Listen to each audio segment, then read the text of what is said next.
Hey, everybody. Happy New Year's Eve. Oh, man. Today we got with this Mexican Batman. Mexican Bane. Mexican Bane. Yeah, how do you say Batman in Spanish? You go, Batman, ese. Last time I saw you, I broke your bones. Next time I see you, I'm gonna break your soul. That's Danny Trejo, fucking Bane. Well, there you go. Yeah, I'm sure there's a version of that out there somewhere. there is. Yeah, he did some voice acting for it. Yeah, I thought he might have. That's pretty funny. Gramthars Hammer says, "Whoa, Nacho Libre." Yeah, this is a genuine Mexican luchador mask from Mexico. Batman well, duh. Yeah. What's that? Batman well. Yeah. That's what you are. We kind of like dress up a little bit because we're gonna go to Mannequins afterward. Hopefully we don't regret this. We don't usually go out New Year's Eve, but our friends are going out. We haven't seen them in a while. It's a fetish party. Yeah, I forgot about that. Even though I did the poster. Yeah. But it was a long time ago. But then, like, yesterday, I'm like, oh, shit, it's like a whole fetish ball, isn't it? I don't feel like dressing up for that. Yeah. And I got my Bane costume. Yeah, Murder Hornet says Tom can't drink with that on. No, I got to take it off. Yeah, he's going to have to take it off. Take the mask off. Well, see, now you know what us girls have to put up with all of this, like, complicated fucking... Well, it's like, you can't eat with this lipstick on, and I can't do this with all this hair on, and I can't go to the bathroom with a corset on, and I can't do this, that, and the other thing. It's just kind of like, I just have to stand there and look cool. Yeah, I got a damn drink here, so I got to fucking take the mask off. Yeah. Tila says, I'm staying my ass in tonight. We usually do, but... We haven't been to Mannequins in a while, and I felt kind of bad. But it's like broke. It was the holidays, And, so we got a message from Dimitri and Jen, and they're going. Or they better be going. Downtown Sanford is going to be a shit show. It's not going to be as big. Yeah, we have to leave early. It's not going to be as big a shit show as downtown Orlando is going to be, which I'm sure is just going to be like fucking bobbed with people. It's going to be fucking... And the traffic's going to be horrible, but... And there's going to be wrecks. Well, yeah, and the cops are going to be out and stuff. So, I mean, downtown Sanford is small. Yeah. So, but it's still kind of a big... Friday night and Saturday night are kind of big party nights because there's a lot of bars down there and there's a lot of, like restaurant, like bar and grill type places. Yeah. So a lot of people do go down there. But the nice thing about downtown Sanford is that almost all the bars close by 11 or midnight, although I imagine a lot of them will be open late tonight, so we'll see. We'll see.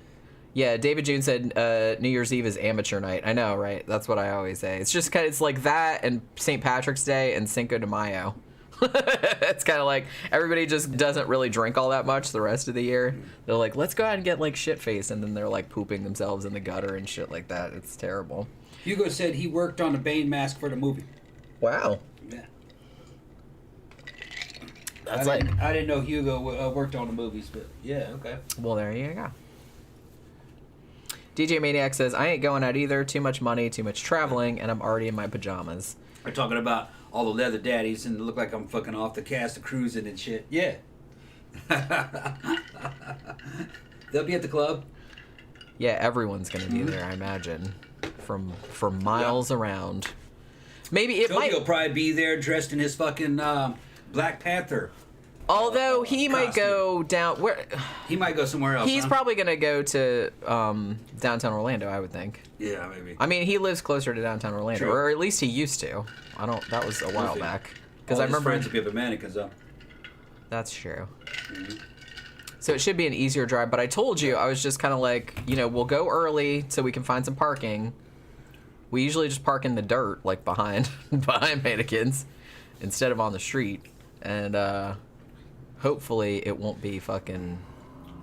hopefully it won't be like super packed. And we're going to have to be really careful like on the roads and stuff. But the drive from here to Mannequins is easy. You don't have to go on the freeway or anything. It's a straight shot there. Yeah, you can just go like right down. It's it's not back roads, but it's not like freeway. No. You know what I mean? It's surface streets. It's not a real traveled thing. So I figured maybe it'll be okay. All right. So today is open lines, of course. It's New Year's. Anything you guys want to talk about, we're ready to talk about. We can do all the damn topics that you guys are interested in. Fucking paranormal, unsolved mysteries. Fucking, you guys have any questions on fucking anything, man. Tactical shit. Just whatever. Whatever. You guys fucking name it. We're just starting to get started. We're gonna have a few drinks. Camp guy. guy. Fucking split. We can't be hanging out with y'all all night. Well, we were gonna leave around 8, so we could be on for 2.5, 3 hours. Yeah, we'll be fine. I don't think it'd be that long though. We're just trying not to get too fucked up, because you know what I mean. Camp guy said you kind of look like a transformer. Who? Camp guy said you kind of look like a He doesn't know transformer. what a transformer looks like. Everybody knows what a transformer looks like. What are you talking about? He's making shit up. Looking like a transformer. Oh man. Tila said Look like a fucking wrestler, man. Like a luchador, man. Camp guy says mannequins is a great name for a club. Yeah. Yeah, and it's kind of It's got sex horror themed. Yeah. Sort of. And the old sign, I don't remember if it's still there or not, but the old sign used to have like stills from Tourist Trap on it, like the creepy mannequins with their mouths hanging open. It had that, and they have all of these like what do they call those? Those really realistic real dolls. Yeah. They have a bunch of those like kind of sex dolls. Sex dolls and shit. Yeah, like with sexy lingerie and stuff. Yeah. So it's like that's kind of like their big photobomb opportunity. People molesting those things too, man.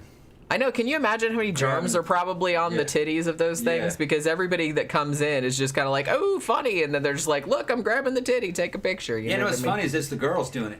Well, more than the guys. Well, yeah, because their boyfriends are probably like, hey, grab that titty. Yeah. I've seen single women go in there, just big groups of girls go in there and just beat up on the sex dolls and laugh at it.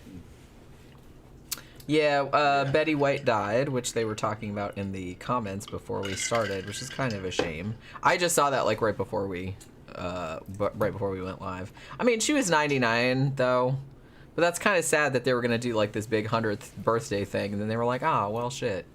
Maybe they should still do it. They should still do it.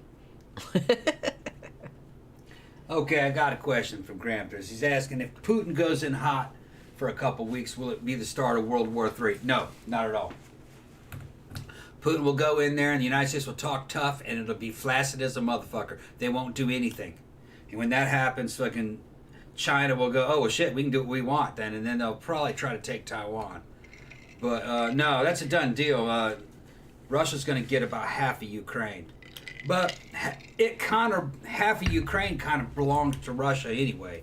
I mean, those Russia's borders changed a lot over the hundreds of years, and there's a lot of ethnic Russian people in Ukraine, and evidently the people that live there, it's about 50-50. Half of them kind of want to go, the other half want independence, depending on their ethnic background. But the U.S. isn't going to be able to do anything about it, and when that happens, it's just going to be exposed that U.S. is just the federal fucking government, and it's in the U.S. Army and the Air. We have a decent Air Force, but our armed forces are in a shitty state of readiness.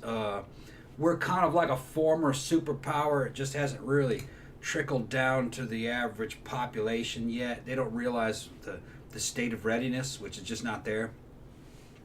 And then as soon as that happens, what will start to be questioned next is why is the U.S. dollar the world's reserve currency? And it will start to shift towards the yuan, the Chinese money. They will probably end up being the world's reserve currency because they'll have the military might to back things up. The only reason why the U.S. dollar is the world's reserve currency is because we have a navy that can ensure the safety of the damn oil ships. Well, China might want to supplant part of that, so that'll cut about halfway into the U.S. dollar. And they've printed so much of it, and it's such a teetering house of cards, it'll just collapse, kind of like Brazil's money did when I was there. But that's the plan. They want that to happen. The oligarchs that run everything. The U.S. is a threat to them, and they want a one-world government. They want to collapse everything, and then they'll say, see, your government's betrayed you, they're inept, sign on with us, we'll reboot your economy and make us your government. We'll give you a new constitution, and it'll be like the Chinese social credit score system. That's what they're trying to do. Now, will it happen? Probably not. They want it to happen, but they're dreaming big. Big centralized governments are becoming a thing of the past. They're not technologically viable anymore. Everything is becoming dissipated and spread out in a network type society. A good analogy is that the old-fashioned top-down centralized governments are kind of like the Federation from Star Trek, but the population is more kind of like the Borg from Star Trek. And they're fighting the Borg, and they can't fight the Borg. We can print up our own money now, cryptocurrencies, and the whole concept of government is going to start shifting. Kind of like the whole concept of what production means. It's just the internet's changed everything. Technology's changed everything. This is fucking bigger than the damn printing press. Bigger than trains and cars. So the oligarchs up top, they're trying to keep control of everything. They're dreaming. Their wealth is going to vanish because what they built their empire on is going away. That's why they're so scared. You know. And once their wealth's gone, will they be protected? Will they be protected for all the crimes that they committed? No. So they're fighting for their lives because they've done a lot of weird shit all throughout the world. Fake wars and stuff. Murder Hornet's Nest has a fun question. Tom, would you rather Take It in the Bum by BTK or Russell Williams? I whip both their asses. That wasn't the question. It has to be one or the other. No, it doesn't. No, yeah, it does. That's a false dichotomy. That's what the question was. That's a false dichotomy. It's as if it's possible for me to take it in the ass. It's not even possible. There are not even any orifices. Not even, or like a marble statue. Like a marble statue. There's nothing there. That's how. You heard it here first. Tom doesn't have a butthole. It's like a marble statue. It's so early. I can't believe we've started this already. Yeah. I come like this. This is how I arrived. This is how I arrived. Right out of the box. Right out of the box. Ready for this. Like a Ken doll, but with your butt. I'm ready for these kind of assaults. Yeah. Fucking holy crap. Holy shit. All right. Let's see. Oh, Christ. Let's see. I missed like a bunch of stuff because you were talking for such a long time. I do what I want to do. They ask me a question. I do what I want. I do what I want. Just like Pookie does. Yeah, we got plenty of time. Betty White checked out because fuck Lego for saying she wouldn't be able to play with them anymore. Is it because Lego was like, fun for everyone from 9 to 99 or 0 to 99? Wasn't that their slogan that they used to have? Yeah, she's like, when you're 100, fuck you can't play with Legos anymore. Yeah. Now they're asking me, would I put 100 out? Would I put 1,000 in silver or crypto? I'd put it in crypto. Crypto, you can actually spend things. You can buy things. Especially if you've got a VPN.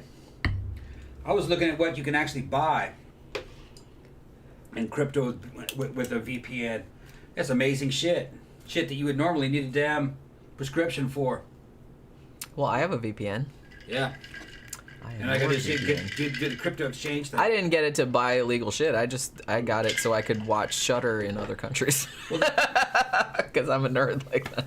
The thing is, though, is it's questionable whether or not it's illegal. A lot of it just looks like it's kind of skirting laws. Well, it's one of those things where, when they made the laws, this shit didn't exist. So they didn't know what they were doing. So, it's always just kind of like the law always kind of like lags behind the culture as a whole. I mean, the cultural evolution is much quicker. So, yep. So they don't know what they're going to do with it.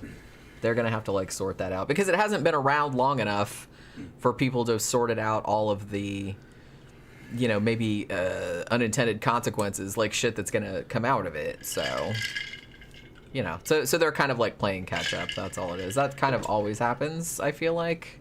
They can sell you stuff that are molecules, like let's say the testosterone cypionate molecule. They can sell you that, but it's not ready to take form. But if you know what to do with it, which is like put it into hot fucking grapeseed oil, and you know the right measurements, you can inject that.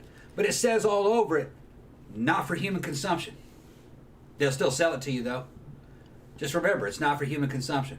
They're like, it says there right. Yeah. It says right on the bottle, if you do it, that's on you. That's on you. Yeah, not for human consumption. We told you not to. They got a picture of the damn molecule right on it.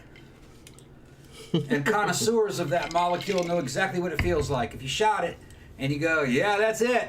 You go, that's it. And, you can just see right there on the in the comment sections. You know what I mean? This isn't for human consumption, but it is exactly. I'm sure that this is. You know, they know. Sure does feel like it's for human consumption. You know, that kind of shit. Well, probably a lot of things do, but that doesn't mean that you should like do it. That's what it is. I know, but I'm just saying. I'm just saying that's not like general across the board. Yeah. You probably just, hey, this like this tastes good if I eat it, or you know, that's not always a good judge of things, you know. Well, when it comes back positive on the tests, though, as that's what the molecule is, you know what it is. Gramthars Hammer said, "Will you be stopping by the Oasis tonight to celebrate the New Year with the gnarly bikers?" No. Man, they'll probably be fucking killing each other over there tonight. No. If they start fights every weekend, this is like special New Year's weekends. They're like, woo, now we can get extra punchy. Yeah. No, they'll be climbing up out of the woodwork on there tonight. It'll be bad over there tonight.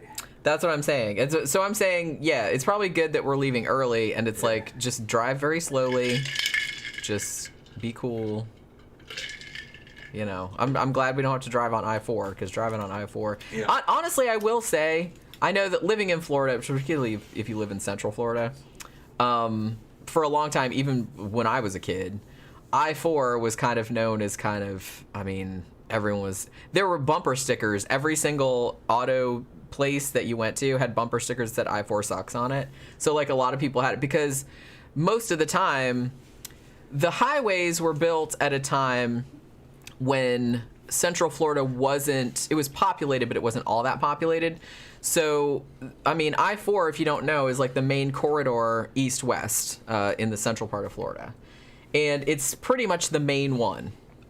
And so for a long time, all these people were like moving down to Florida, and the road construction couldn't keep up with the population, you know, exploding, like from the 70s onward.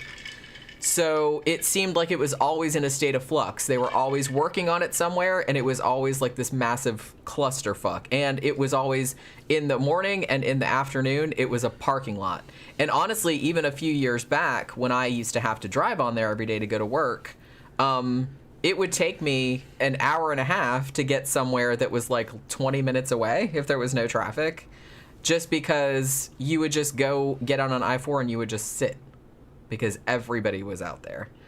It's better now because they've actually done a lot of work that improved it. They widened it. They did a lot of toll roads, which has alleviated some of the, you know, gridlock. So that's kind of better. But it's still, I don't know. I still don't like to drive on I-4 if I can possibly avoid it. And even when you're driving on it, like when we're going downtown, even then I'm just kind of like... like hiding my eyes the whole time because everybody drives like crazy people.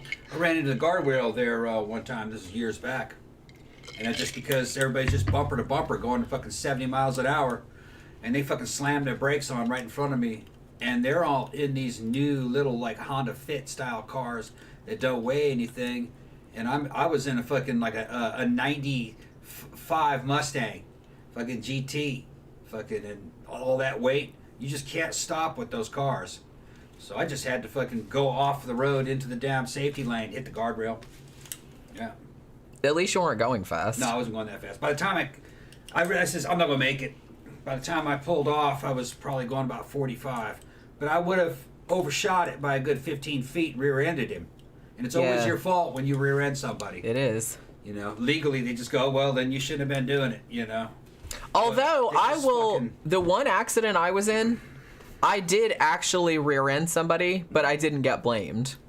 It was because actually they didn't assign a fault to me or to the driver in front, because it wasn't either of our fault. It was the fault of the driver in front of us, who, even though the light was green, I was in a turn lane on my way to work. The light was green and he just stopped short. Yeah. And like, so the guy in front of me like had to stop like that, and it's like I thought everybody was going, and I was, you know, I wasn't speeding or anything, but I hit the guy. Why'd he stop? He just thought he couldn't go? I don't know. I still don't know. He took off. Oh, okay. So now the guy in front of me, it was an SUV, and so his car was pretty much untouched. The only thing that happened was his soda spilled all over the cabin. But he was like, yeah, that's it. My car, on the other hand, which an old one, was totaled. The first half of it, you know, the fucking airbags came out and everything.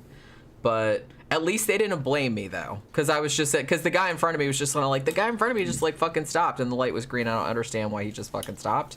I don't know if, like, a fucking tumbleweed blew across the fucking... I don't know what it was, but... And I couldn't see around because the guy in front of me was an SUV, so I couldn't see the car in front of him. Somebody went into did something to the intersection. Somebody pulled out in front of him or something. I didn't see anybody pull out in front of anybody. I don't know. I don't know. Like I said, I couldn't see because in front of me, the dude that I hit was an SUV, so I couldn't see in front of him because it was a big-ass SUV. So I couldn't see around him. I don't know why the guy in front of him stopped like that. But he did, and I wasn't going super fast. I think I was only going 35, maybe. But it still fucked up the whole... I mean, the front end of... Like, you saw it when you came to the scene to pick me up. I dropped there and pick her up. Yeah, it was pretty much like accordioned. I didn't get hurt though, because I mean, you know, I had the airbags, which I had never experienced being in a car where the airbags went off before. I didn't realize that the airbags, and I don't know if it's just because they were old, because this car was super old. The airbags like fill the whole of the car with like white powder, and it smells really bad. So it's like, so I couldn't see for a really long time, like, because it just went poof, and there was just like fucking powder everywhere. It was crazy. Tila says Hubs is out there barbecuing. Ooh, barbecue will be our meal tonight. That's, yeah. I'm kind of hungry still. It's like, you know what I mean? I guess we ate, right?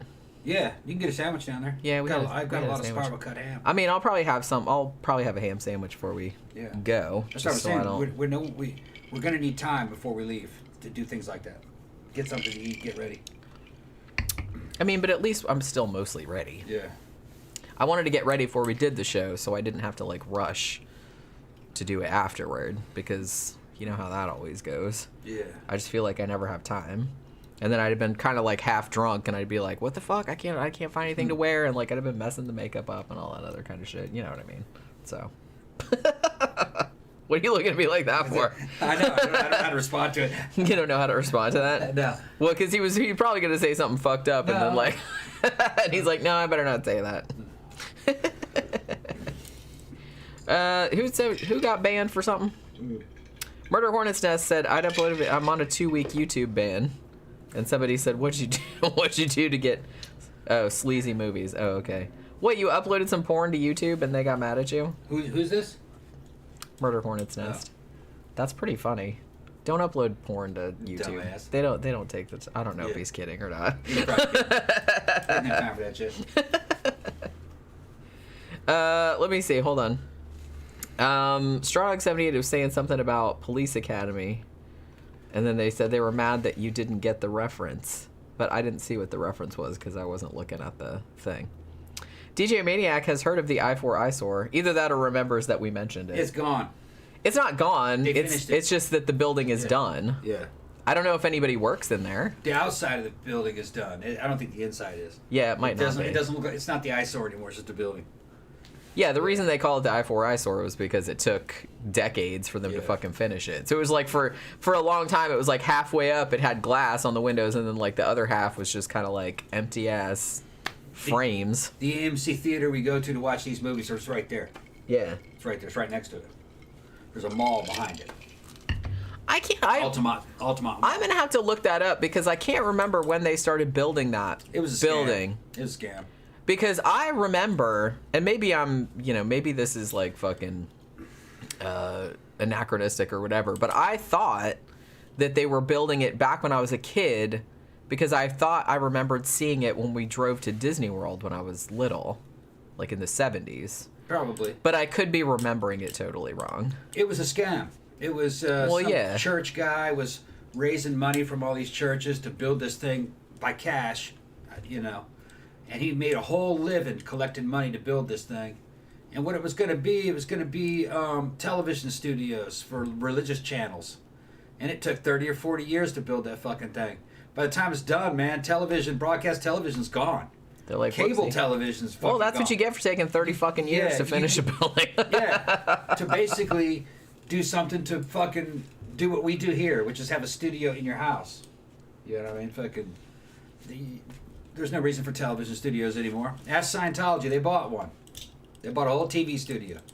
And all the fucking equipment. And they don't need TV. Nobody watches that. Don't they? Do they still have? If anybody still has cable, because we don't. But I think for a long time they had a channel, like up in the very higher reaches of the cable box. They probably all just upload it to YouTube now. Well, I think they do that too. Yeah.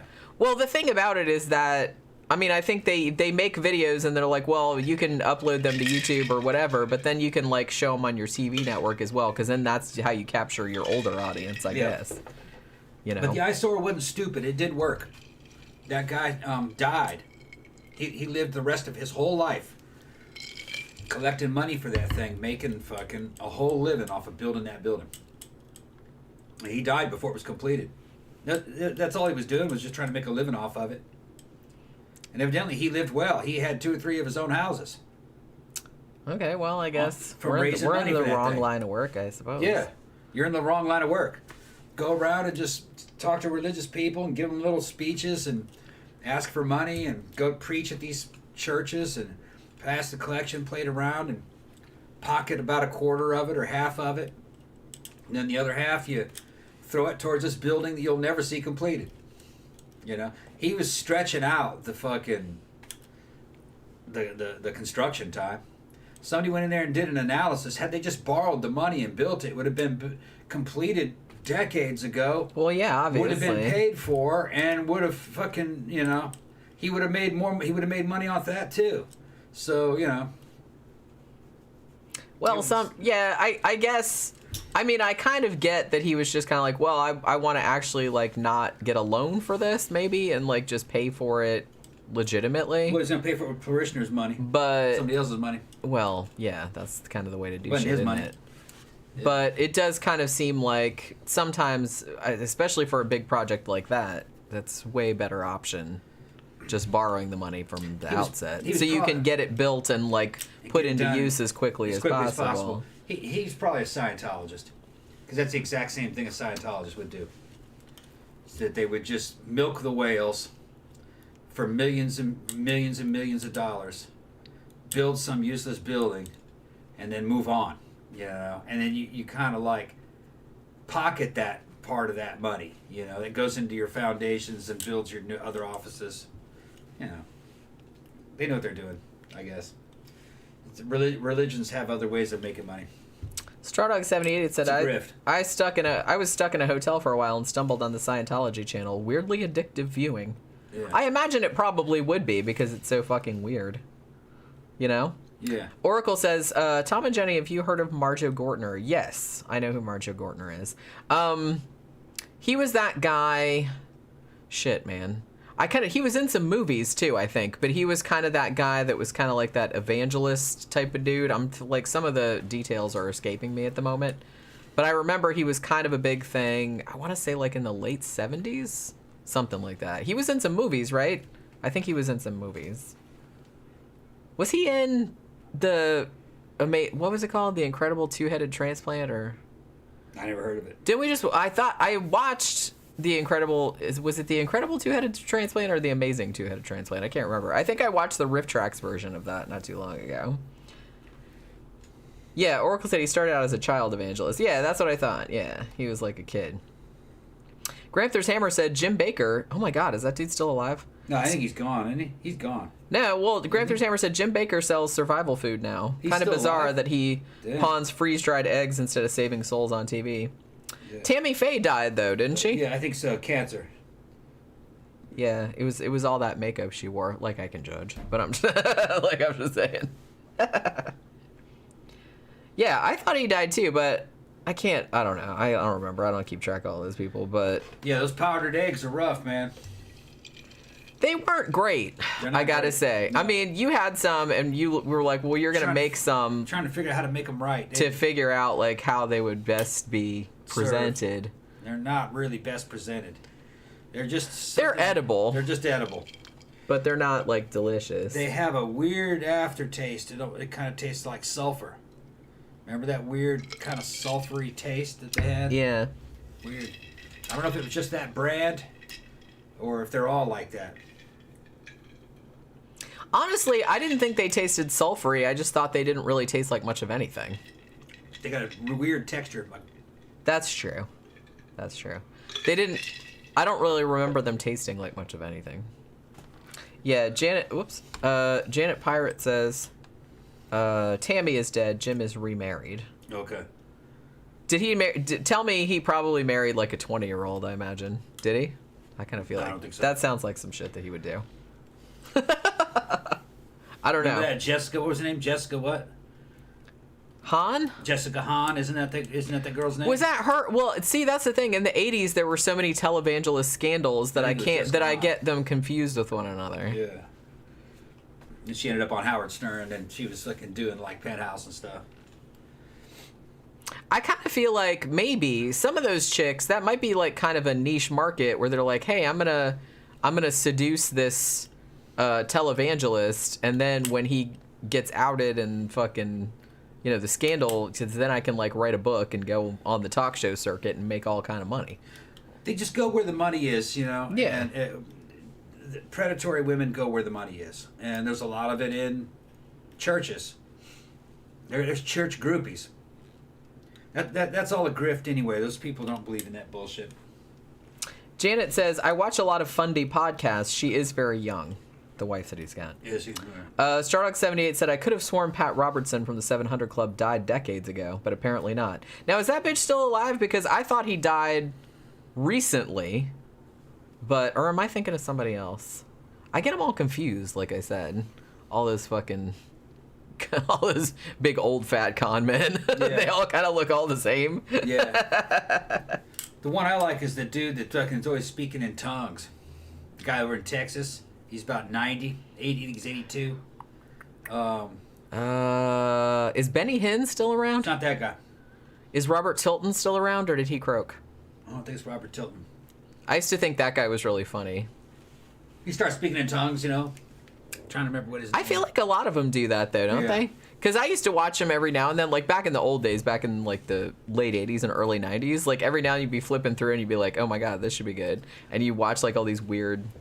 It's so weird, like the shit that they... And it was so weird, like how these poor little old people that didn't have a pot to piss in, you know, and then you'd have somebody like Robert Tilton. It was that whole... What do they call that? The fucking... man, there's a name for it. Where they tell the evangelists, like, tell all their fans, like, hey, you have to... Robert Tilton's big thing was you have to give out of your need. Even if you don't have the money, you have to prove to God that you have faith by giving me your last $10, and then you'll be rewarded, like you'll win the lottery or some shit like that. And I'm sitting there watching this guy going, how does he fucking sleep at night? Like saying that kind of shit. I think they believe some of that bullshit. Maybe, but it's just kind of like it's like some little old lady somewhere is probably like eating dog food because of your stupid ass because she believed your crap. That's like really sad. It was like really sad to me, and it was I could never do that to people, but I guess some people are just sociopaths. You know what I mean? That's not contained to the United States, though. Prosperity gospel. Thank you. Thank you, Oracle. That's the phrase that I was trying to think of. That's not a uniquely American thing, though. That's really big in India with them Indian holy men and fakirs and weird shit like that. They do the same thing. Tila said they got YouTube evangelists now. Yeah, I figured. Yeah.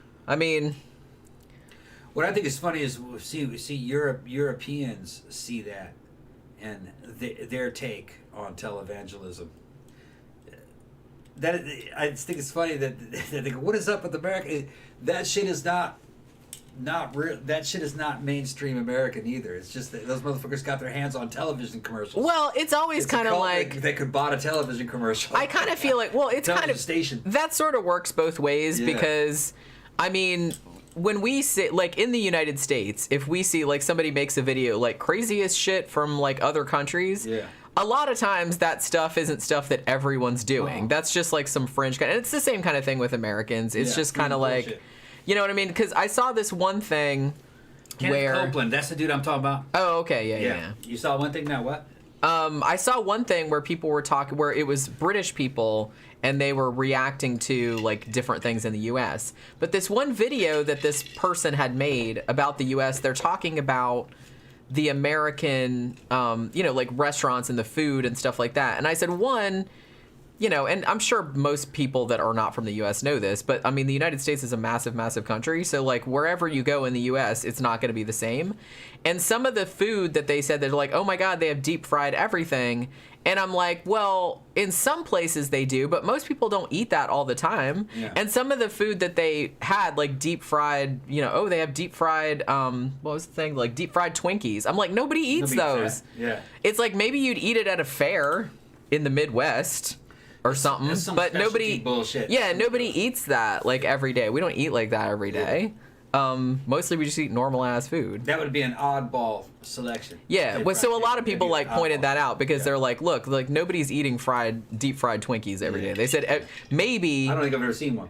I've never seen one. I know they exist, but that's like carnival food. That's like if you were at a county fair, like in the Midwest usually, like that's Midwest or maybe in the South. Maybe you'd get one like for a lark. Oh my God, a deep fried Twinkie, holy shit. And then like you would eat it, but that's not like everyday diet type of stuff. And honestly, I feel like most, but particularly younger people in the US, they don't eat a lot of deep fried stuff anymore. Because it's, you know, you do every now and then, and people still eat fast food Boomers and stuff. love but deep fried shit. everybody loves deep fried shit because it's delicious, but you can't, I mean, most people don't eat it every day though. Thank you, Zach. What do you Happy think? New Year's, peeps. Turns out my roomie has the Rona, and I might too, but not noticing too much so far. Also, R.I.P. Betty White, so here's to 2022. Thank you very much. Well, I hope you don't have the Rona. Holy shit. That would not be good. But yeah, but I found this other channel too. I can't remember. His name's JJ something. He's Canadian. And he does a thing about, I was watching this one, and it was like actually kind of fascinating. It was only like 12 minutes. But he was talking about school lunches in other countries, which I thought was really cool. Because, I mean, I haven't been in school for a long time, obviously, but I didn't usually buy lunches at school because they smelled bad enough. I certainly wasn't going to eat it. So I would always, like, bring food from home. But apparently, I mean, in the U.S. and I think to a large extent the U.K. and Australia, it's very common for people, you know, for kids to, like, just take a sandwich and, like, potato chips or some shit like that, or, like, candy or something. That's very common. But in other countries, they actually... you know, particularly like in Scandinavia and stuff, they said, yeah, nobody brings lunch because the school has like a really nice like cafeteria and it's free and you just eat like an actual meal like at lunchtime instead of just like a sandwich or whatever. So it was like really interesting seeing all the different countries. And then like I was reading all the comments of the video and they were talking, it was people from like all over the world like talking about what their school lunch experience was. But I'm just saying that, you know, it's kind of hard to generalize, I guess, across an entire culture, but I do kind of see that. But we do it to other cultures too, like if you've never been there. They were talking about Brazil too, and I don't know if it was like this when you were there, but they said, well, in Brazil most kids, they either do school in the morning, you know, from like 7 a.m. to 1 p.m., or they do school in the afternoon. So it's like they don't do lunch at school because they're usually at home. Like they either eat lunch before they go or they... No, when I was there. Yeah. But that's apparently the way it is now. But I mean, they're still at school for like 5 or 6 hours. But they said there's two different like tracks. Like you either go in the morning and then you're done at 1, or you go in at like 1 or 1:30 and then stay till 5 or 6. So you don't actually eat at school. In America, you got out in the morning, you went to school, took a bus. Usually your school bus would pick you up, or you walked to your school. My school was a private school. Our school bus would pick us up. And then you were back. You ate lunch there. I don't think you ate breakfast there. I kind of feel like that maybe no, became no breakfast there. I think there was breakfast. I think I just didn't eat it. Yeah. I think there was breakfast. You could go in there and get some eggs and biscuits and stuff like that, bacon. But then you had lunch, and then you were home by the time your parents, before your parents came home from work. So I guess you were home probably around 3. Yeah, okay. 2:33. So that's about the same. Yeah. I mean, I kind of feel like, and this is going back a long way because I first started going to elementary school in the 70s. Elementary school, which when I was a kid was kindergarten through 6th grade, and they changed that later to become just kindergarten to 5th. And that was 9 a.m. to 3 p.m. Junior high, which was grade 7, 8, 9, that was 8:20 a.m. to 2:40 p.m. And high school, which was only 10, 11, 12. Now it's 9, 10, 11, 12. High school was 7:30 to 2:30, I think, if I'm remembering correctly. But I don't know, they experimented with different things. So I thought that was kind of interesting that, like, some countries, apparently including Brazil nowadays, they said most kids in Brazil either do 5 hours in the morning or 5 hours in the afternoon. So you don't actually eat at school because you always eat at home. I kind of feel like when I was going to school, they had lunch, and I always took mine because, you know, they had stuff in the cafeteria, but it never really smelled all that appetizing, so I would just take a sandwich or whatever. But when I was younger, maybe when I started like junior high or something like that, which they call middle school now, they started doing breakfast just because so many kids like were kind of below poverty level and didn't have, so they would do free breakfast, but it wasn't anything good. It wasn't like eggs and shit. It was just kind of like, here's a little box of Frosted Flakes and a little and a little thing of milk. At Gramthars at Trenton, because we went to high school in Michigan together for a while. I went to high school both in Michigan and in Brazil. At Trenton, didn't they have breakfast there? I think they did, didn't they? Didn't they give out those little damn boxes of cereal and a milk? Been so long. They did that where I was too. Yeah, I don't know if that was for certain hours. Only certain people got that. I don't remember what. But I kind of think that you could go in there and get a milk and those little boxes of cereal, and maybe something like grits, or in Michigan it probably would have been oatmeal. Yeah, I don't think they did. I think they would give you a box of cereal, a carton of milk, and maybe like an apple or a banana or something. Yeah, shit like that. Like they had like fruit. But what was funny is that, you know, this was middle class, upper middle class, upper class. In Brazil, I went to a fucking school with just rich people, you know. And they had all that food, and it still wasn't even very good, you know. Well, if it's a school, they're just kind of like, well, kids aren't real discerning, I guess, so they're just going to like, we're just going to have bottom of the barrel stuff that's just barely edible. Wasn't that good? And it was all like, you didn't have any choice. It was, this is what you're getting, basically. You know what I mean? Like, there wasn't any selections. Although the lunch was all right. It was usually stuff like sliced, real thinly sliced beef. I forgot what they call that, with rice and beans. And I remember that they were always given milanese, chicken milanese, which is you take a chicken breast and they pound it out flat, bread it and fry it, which is weird, but it's a Brazilian thing. It's like fried boneless chicken, fucking beaten out, and it loses its flavor, I think, when they do that. They overcook it. Yeah. But probably because it's easy to cook quickly and large. And it cooks quickly because there's no bones in it. It's thinned. Well, that's kind of why you see, you know, particularly school lunches in the U.S. and the U.K. and stuff like that. You usually see stuff like, thank you again, Zach. Yeah. You usually see stuff like spaghetti or pizza or burgers or something like that, because that's like really easy to make in large quantities. Yeah. Zach says, thank you very much, by the way. My high school was 7:45 to 2:55 of all things. Yeah, ours was kind of similar. I think the zero tolerance bullying, no child left behind policies from the Bush-Obama years really messed up schooling more than helped for a lot of kids. I can't really speak to that because I was already out of school by then. But some people, like I said, it was kind of interesting to me to see the stuff about, particularly somebody posted in the comments of that video that I was watching, somebody that was from Sweden. And they said, well, I'm still in secondary school. So they gave an example. He's like, here's the menu for this week. And he's like, they serve it buffet style. It's free. You can come in and eat. And nobody brings anything because the food is actually pretty decent. So they have something different every day. So it's kind of like they have a meat option and they have a vegetarian option or vegan option. So you can have like one of the two things. But all the stuff that they had had Indian food, they had tacos, they had all different kind of stuff. Yeah. And most of it sounded like pretty good, to be honest with you. All right. Graham said that only kids from Section 8 housing got the breakfast at Trenton High. Okay, that's why. Maybe, yeah. I don't know if it's a universal. It might be now, because like I said, it's been a long time. He said at Trenton. It was just at Trenton. Yeah, I kind of feel like where I was, it was kind of piecemeal. Like some people got it, like if you were poor. Right. You'd get reduced. I think if you qualified for reduced price or free lunch, because you had those tickets, then I think you could get breakfast too if you wanted it. He mentioned we had open campus, so we were always going to like McDonald's, and Little Caesars was next door. We did that too. But the thing is that I lived less than a block away from school, so I just walked home. Yeah. I just walked home and ate at home. So. Yeah, when I was in high school, I lived, like a less than a 5-minute walk from my school. Let's go home. But there was nobody home, like, so I didn't feel like, cause sometimes I would go home and cook something, but it was usually just like fucking noodles or some shit or some soup out of a can.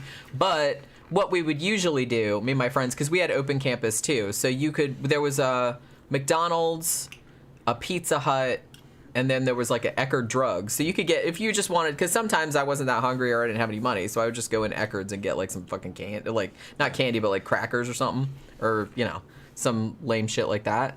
But most people, like, I think if you were a senior, maybe if you were a junior, you could leave. Sophomores couldn't, but you were allowed to leave. So every now and then, because this high school I went to was right across from the beach. Yeah. Right across from the Atlantic Ocean. So sometimes in the spring, people during the lunch period, they'd wear bathing suits under their clothes and they would go over and lay out in the sun for 40 minutes or whatever, and they come back to school. Yeah, for Europeans, you guys would trip on American high school. It is like it was in the movies. Like in juniors and I think it was juniors and seniors had cars. And the parking lot was filled with fucking cars. I was telling a Chinese woman online, she was saying, she was commenting, she was making videos. Remember that Through My Eyes? Remember that fucking video? Oh, yeah, I remember her. She's fucking videotaping her daughter's high school, and she says in there, I don't know who all these cars were, and I commented, says, those are the students' cars. Yeah. And she wouldn't believe me. I said, no. You start driving when you're like 16, 17. And she 15 you can get your learner's permit. Yeah, I think I had a permit. I think we got, how old were we, Gramthars, when we got that permit? Through that old dude who taught us how to drive. Motherfucker looked like a damn alligator in a tie. He had a tie, and he had a face look like an alligator, then big old glasses. He goes, okay, now you're going to drive, right? Don't do anything crazy. That's all right. Don't hit I think anything. I was about 15 when I got that permit. Either 15 or 16. We driving around, and it was dark, man, because we were doing that shit before school was open. And in Michigan, fucking that meant when it's dark. We'd show up there at like 5:30 in the morning. And we were driving for a couple hours before school started. I remember that shit. Well, yeah, and especially high school. And I mean, you guys' high school probably, like, our high school started really early. Yeah, it was real early. So I was really glad that we lived so close because I didn't have to wake up at the fucking ass crack of dawn every day. Yeah. Yeah, Hugo said 15 years old in Texas for permit. Yeah, as far as I know, or it was when I was a kid, it's 15 in Florida too. Matthews, that's right, Mr. Matthews. We were 16. Yeah. You can get a permit here at 15, which means that you can drive, but you have to have an older licensed driver in the car with you, and you're technically not supposed to drive at night unless you're going to or from work. Then it's allowed. But I don't know, the rules might have changed since then, but that's what it was when I was getting. So, but when you're 16, you can take the test and get your regular license. Yeah. So, and I'm going to say, a lot of high school students, juniors and seniors, do have cars. I did not. Because I was broke ass, but and a lot of other students didn't as well. But like I said, I lived within walking distance. Man, fucking in Michigan and Trenton, that's fucking Motor City. That's Detroit. That's outside Detroit. Most people's parents had something to do with making those cars. They were executives or something. They worked for one of those fucking Ford or Chevy or somebody. They worked for something like that.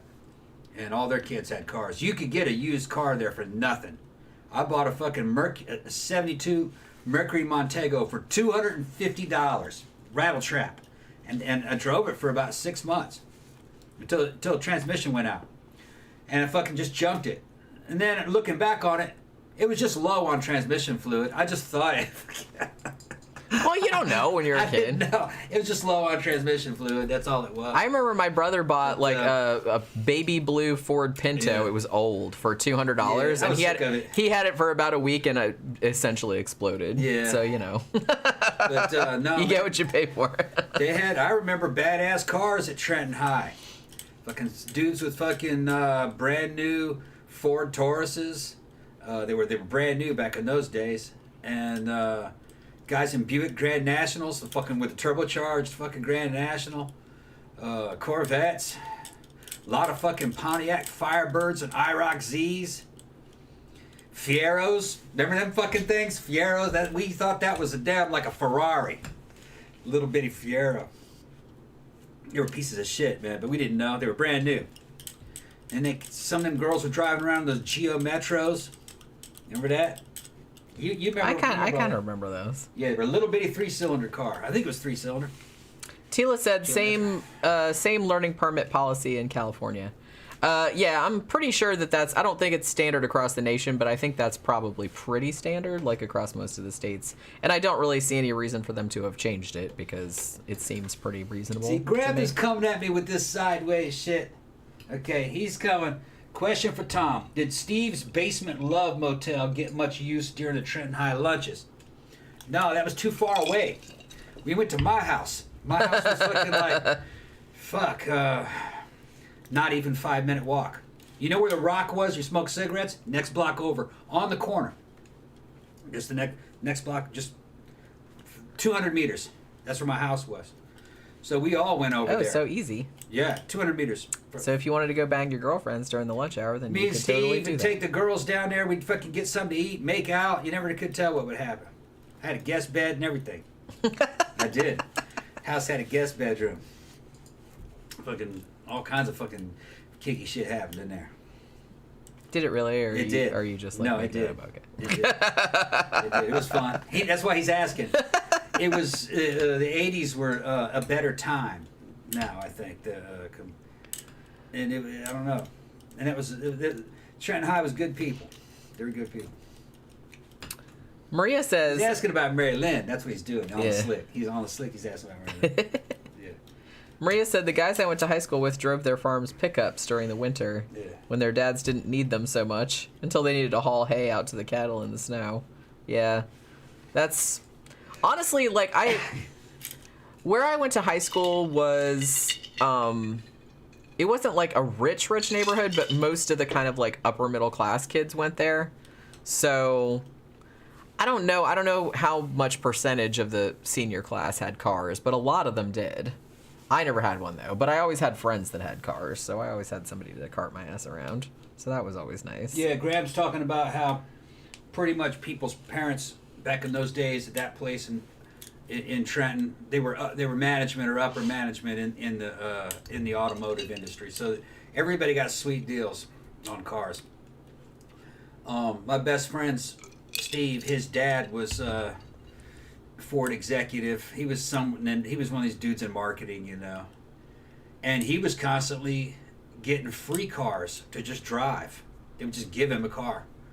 And I remember he got now, it wasn't really his per se. I guess it was like a company car. He had to give it back. Yeah, they were so constantly, right. You know. I remember he had that damn Ford Turbo Coupe when that came out. And then they had the Super Coupe, which is... It was a turbocharged. Well, first it started out with a Super Coupe. That was supercharged. And then he came, a couple months later, he had the Turbo Coupe. And that was a turbocharged version. He drove that for a while. And then he had a Ford Taurus. But this is like one of the very... It was that same Ford Taurus that fucking RoboCop was driving. The movie RoboCop. And me and Steve were tripping the fuck out. Because when that movie RoboCop came out, the Ford Taurus had not been released yet, I don't believe. That was a prototype that Ford had shoehorned into that movie so everybody could see it. And his dad got one of the first ones. Very big in we were just like, look at it, he's got the RoboCop car. And then that vanished. And then he came back with a fucking Mercor. I think it was a Mercor, which was like a German Ford. And that thing was bizarre.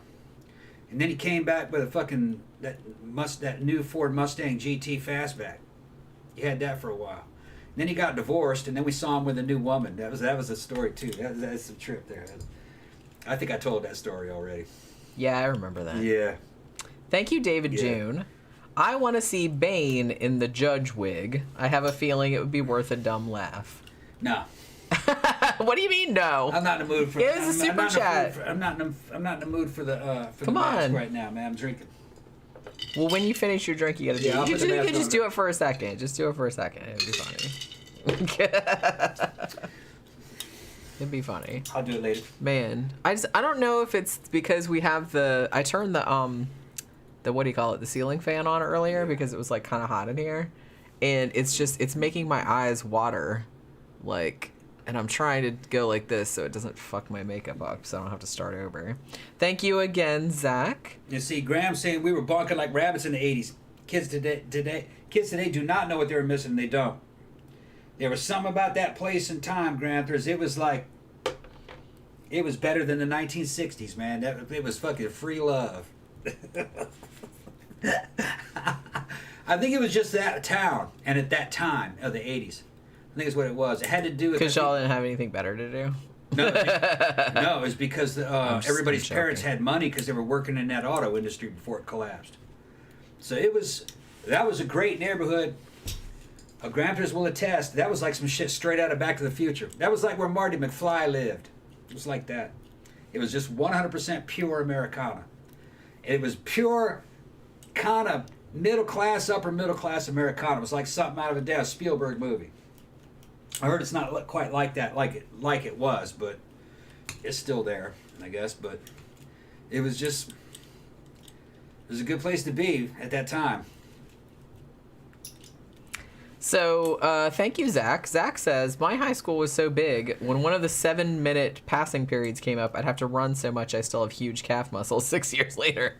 Yeah, I kind of feel like, well, I think we only got 5 minutes in between the classes. And so my high school wasn't that huge, but it was still kind of a challenge to get all the way to your next class, you know what I mean? And honestly, it's really weird because sometimes I would see, you see a lot of American movies that are set in high schools, and all of the high schools in the movies are like inside a building, and our high school was not like that. Like, obviously the classrooms were inside, duh. But because it's Florida, all the hallways are outside, so they're all like sidewalks. So basically it's just kind of like sidewalks, and then there'd be like doors on the outside. It looked kind of like a roadside motel, to be honest with you. Maybe like a little bit classier than that, but most of it was outside because it's Florida and the weather's nice. So that's why. We didn't have these big like inside buildings.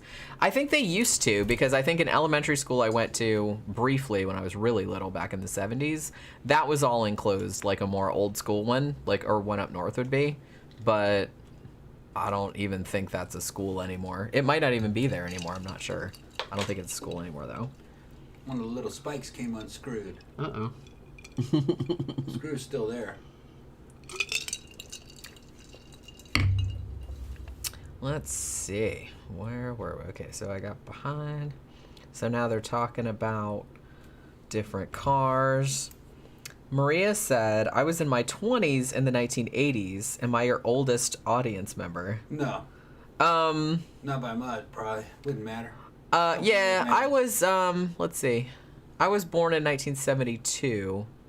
So I graduated from high school in 1990. So I was almost in my 20s in the 80s.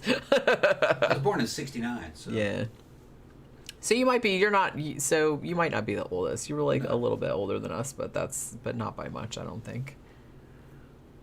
So, but I mean, you graduated a couple years before me. But I turned 18 in 1990, and I graduated from high school in 1990. Mary Connolly said, I graduated in 1972. So that's, I don't say this to make you feel bad, but that's my parents' age. That's my parents graduated in 1972, and they also had me in 1972. So, there was that whole... You might be pretty old. Well, you're my parents' age. Yep. My mom and dad were both born in 1954. And my mom's just in her 60s now, and she's still in good shape, I just went and saw her the other day, so that was like pretty cool. But yeah, she graduated in 1972, and then she graduated in May of 1972, and then she had me in September of that same year. So there you go. David June said, makes me wonder who the youngest audience member is. Now I'm kind of curious. I'm sure you got teenagers coming in through here. Tammy said, I'm 53. Okay, so you're like Tom's age. Yeah. Oh, Jesus Christ, what are you doing?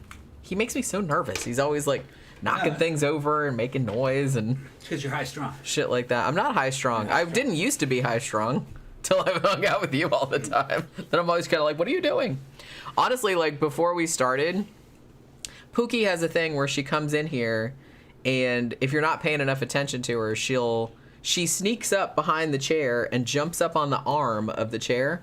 And whenever she jumps on something, she always makes that brrr noise. Yeah, that's her little warning sound. Yeah, so it's like, well, it's too late then because it's just kind of like, so basically it's like a brrr, and then she appears, and I'm just like, holy fucking shit, you just scared the hell out of me. And then she tried to jump on here, and I was trying to get her to not jump on the keyboard, so she grabbed at the mouse pad, and then she was like scrabbling like this, and she knocked all the fucking shot glasses over, and she was like knocking everything over, and she was like, oh my god, and then like she grabbed my leg like she thought she was gonna fucking fall 20 stories or something. I'm like, dude, baby, the floor's right there, you're fine. You're fine. Let's see. Gramthars Hammer said, question, any New Year's resolutions? Like only 3 drinks per Sidetracks episode. That's not gonna happen. I'm not gonna make that resolution, honestly. I don't know. Usually the only thing I do around New Year's is I try to think of what like projects I want to get accomplished this year. I don't really call them resolutions, I guess, but I'm just kind of like, well, before the end of the year, I'd like to get this book finished and this other thing finished and that kind of stuff. But if I don't feel too bad about it. I try not to get too wrapped up in that because I know how people are just kind of like, I'm going to change my whole life this year. I'm going to like lose 50 pounds, and I'm gonna like do this and that and the other thing, and then they don't do it, and then like they feel like shit about it. So you can do that anytime anyway. It doesn't have to be New Year's. But I get that it's kind of, you know, it's kind of nice to have a thing that's like a reset, but that's usually all I do. So all I've done is, oh, for next year I have like 1 book I want to finish, and I have another game I want to finish, and just like a couple other little fucking projects I want to do. But I'm trying not to strain myself too much because, I don't know. I feel like I have a tendency to like overextend myself because I have like all these million ideas, and then I always like feel like a loser if I can't get them all done. But I'm just kind of like, well, I need to just like pick up 1 or 2 and like focus on those instead of trying to spread myself out over like 50,000 different projects. Just because everything seems like a good idea, because that's my problem, I think, is that I have so many cool ideas, and I'm just kind of like, that I think of, and I'm just kind of like, oh man, I should do this, that, and the other thing, and then like I write all these notes about it, and it's like, let's do this, and I sort it all out, and then I get bummed out because I never get around to it because I don't have time. You know, it's just kind of that situation. So I'm trying to like I'm trying to not beat myself up about not like finishing all this stuff. So I have 1 book I want to finish. I have 1 game I want to finish. I was like, if I get other stuff done, then that's just gravy. But I feel like last year I was just kind of like, I made this big list of like all this stuff I wanted to do, and I got a lot of it done, to be fair, but some of it I didn't get done. And then this year I'm just like, fuck it, I'm not doing all that, because if I hadn't done it like in the past year, I'm probably not gonna do it. So let's see. James Webb Space Telescope went up. Oh, did it? Yeah, it's moving out towards position. It seems to be going pretty good so far. It's got I think in a couple weeks it's gonna get out further, and then they're gonna start extending the little the mirrors for the lens, for all the lenses. Yeah. It's all robotic. It's got to unfold. But we won't be getting any pictures from it for about another 6 months. Yeah, I kind of feel. But they say that this thing is fucking fantastic. You know, it's so good that it'll be actually be able to see the atmospheres of fucking exoplanets, some of the near exoplanets. That'll be neat. Yeah, so you might be actually imaging a planet. And some people were saying you might be able to, if there was anything that had city lights, you'd probably be able to see it. Wouldn't that be something? Yeah. That'd be super cool if that happened in this year. Yeah. It's like, hey, we found this planet. Look, there's like all these little like fucking lights on it. The chances of anything that little aliens going, hey. Yeah. The chances of anything inhabited that close though. I know, but don't like suck the fun out of everything. Yeah. You know how you do. Mary says, do I ghostwrite? I guess you're asking me. No, I don't. It's just because I've thought about it, but then I was just kind of like, man, I have so many projects of my own that I want to do. It's like, I really don't want to have to, like, write somebody else's stuff.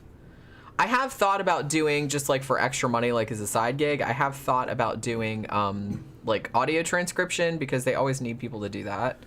And, you know, they're looking for people that are, like, really good at grammar and shit like that. So, I don't know. I might look into doing that for extra money, but that's about it. I just have too many projects of my own that I want to do to, like, get involved in other people's stuff. Captain Blairda said, if you each could have any arcade cabinet video game you want for the home, what would it be? Now, I mean, I know what you're going to say. It's like, well, because nowadays you can have an arcade with like 500 games on it, so you can have all the games. Yeah, I think he means classic. But if you want, yeah, if you could just have one game, like, in a cabinet, which one would it be? Ooh, that's hard. There's a couple of them out there. You know what? I'm probably going to say... Ooh, there's a couple. I'm probably going to say Miss Pac-Man. Because honestly, every time I go... No, because every time I go to a bar... Like, I think Will's Pub used to have a Miss Pac-Man machine in there. And every time I see the Miss Pac-Man machine, I always get, like, real excited. And I'm just like, ooh. Like, I liked some other classic games, too. I liked Centipede a lot. I liked Joust. I liked Burger Time. I like all those kind of weird ones. But Miss Pac-Man was the one that I played consistently, like, a lot in the 80s. And I'm still fairly good at it. So I'd probably get Miss Pac-Man. I don't know. There was a version of Alien. I think it was called Aliens, and it had the gun, and the aliens would be out in front of you. It was a shooting game. That one was pretty good from what I remember. Another one that I really liked, it's cheesy by today's standards, but I think it was called Operation, what was it? Operation Wolf, I think is what it was called. You had the Uzi, and it was a scrolling fucking game. You were shooting. You're in Vietnam. I think it was called Operation Wolf. I don't remember that one. Yeah, it's pretty good. But then again, you know, there's also Defender, and then I think Defender 2, I think was called Stargate, wasn't it? I don't know. Yeah, Hugo said Defenders. Yeah. And somebody said Rastan. Yeah, right. You gonna get butthorked? Rastan wasn't that good though. It was for a while there in the 80s. Those cabinets would come out, and you could wear them out, you know, in a couple of days. If you had the money, you could beat them, and then they weren't quite as fun to play again. But some were real repeatable. You know, you could play them over and over again. Like I remember Gauntlet. That if you had multiple players, you could play Gauntlet forever, and that was like a Dungeons and Dragons kind of shooter game. Trying to think of some other good ones. Oh, shit. Yeah, I don't know. Like, I did actually used to play a lot of the cabinet video games back in the 80s, because that was what you did. You just had, your mom would drop you off with a big bag full of quarters, and you just hang out in the mall all day, like at the fucking arcade. There was one called Akari Warriors. Now, I kind of remember that one. Yeah. It was, two guys could play side by side, and you had joysticks, and it had a rotating tops on them, and two buttons, one for fire and one was for grenades. And you had two guys, and they had fucking bandanas. They looked like little Rambos. And you had to run forward, and it would scroll. The screen would scroll down. You're looking down on it. And you're just fighting down aliens, and you have to go to hell, and fighting these giant monsters, and just being swarmed by these little bitty green humanoids. We called them fucking Zimbweebies. They'd go, Zimbweebies. Zimbweebies. So we just called them Zimbweebies. And Steve made that fucking name up. But the Gramthars knows exactly what that crazy. He goes, look at those Zimbweebies. You know, it was just fucking funny. And we just had to, like, you had to pick, you could change weapons by depending on what you picked up. And off the top of my head, you could, if you got like the same weapon 2 or 3 times, it'd power up.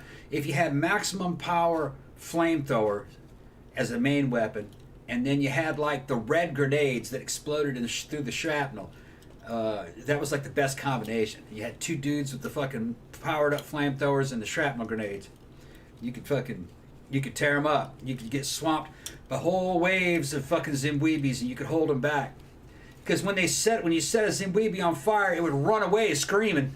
I like how you're just calling them that. Like that's what they're called. Well, they were fucking hard to kill because there were so many of them. They were weak. But they were anybody got a band out there, there's a band name for you. The Zimbweebies. The Zimbweebies. They look like little babies. They did look like little green little babies. Little infants coming at you. But they would just... Killer babies, I like it. Yeah, they were like little plant babies. Oh. They were green. And, okay, maybe I don't remember this game. Yeah. I would have remembered little green plant babies. I'll show it to you. I'll show it, because it might bring some memories back. I saw it on YouTube. Somebody play the whole game on YouTube. Somebody screen captured the whole game. Because, like I said, I mean, me and my little brother, I have a brother that's 4 years younger, and, we used to fucking hang out at arcades all the time. Yeah. So, I mean, I had specific games that I liked that were my favorites, but I played, like, a bunch of different ones. But the ones that I didn't play that often, I kind of forgot. See, the good thing about the flamethrower in Akari Warriors is that if you shot a Zimbweebie with flame, it would run from you. And it would be on fire when it would run. And if it touched another Zimbweebie, it would catch that one on fire. Well, yeah, I mean, that's... But I only think it would do it once. Oh. So, you know what I mean? You couldn't just, like, burn it all down. Yeah, there's one shot to get them all. Well, yeah, that'd be cheating. So, they'd come at you and you could, two Rambos side by side. What could get any better? You're in the 80s and everybody looks like Rambo, and you're fucking in a video game. Yeah, you got like everybody's Rambo. You got a black wife beater on like you have right now, but you have a mullet. Yeah, and then they had. And you go, ah. Yeah, the only difference between the two is one had a red bandana and the other had a blue bandana. See, I remember that, but I don't remember like Little Green Babies. Tila said, Jenny, I think horror erotica would be a really cool subgenre to get into. I thought about that for a while, and I actually wrote a couple of kind of like short stories along that line that I kind of sold as ebooks for a while. But then I don't know. I just kind of like, I have a thing where it's just after a while I kind of like, I get all like gung-ho about something and I do it for a little while and then I'm like, okay, I'm bored, so I have to like move on to something else. I have like fucking ADD probably. Maria said, what was the one that you had to jump over holes and rocks? You know what? I know exactly what you're talking about. Was it Pitfall? Yeah, that's on Atari. I was going to say, I remember that one. Yeah. Kevin's talking some good with Tron, Battlezone, Star Trek, Star Wars, Space Wars. Those are the old ones, Space War. Mary says, does anyone remember Pong? Yeah. Honestly, my family was too, like, my aunt and uncle, they were, like, had more money than us. Yeah. So they had Pong when it first came out. We had, I feel like a little while later, we had the Odyssey system, which was, like, the knockoff Atari. It was, like, way cheaper. And it had a version of Pong, but I can't remember what it was called. It wasn't called Pong because that's obviously trademarked. Thank you, Zach. Always thought it was weird how we read basically everything in English classes, but not screenplays, as if that's not a form of writing. I kind of, well, I mean, that might change. Yeah, but actually, absolutely, like, screenplays are just as legitimate. Just like, even nowadays, like, graphic novels and stuff like that. I think for a long time people shit on those because they're like, oh, it's just comic books, that's for kids. But a lot of those are just as fucking deep and shit like that as a fucking novel, so I don't really understand. It's all literature, people. Now, Maniac's talking about it. Contra. Contra was all right. I wasn't a huge fan of Contra. Remember R-Type?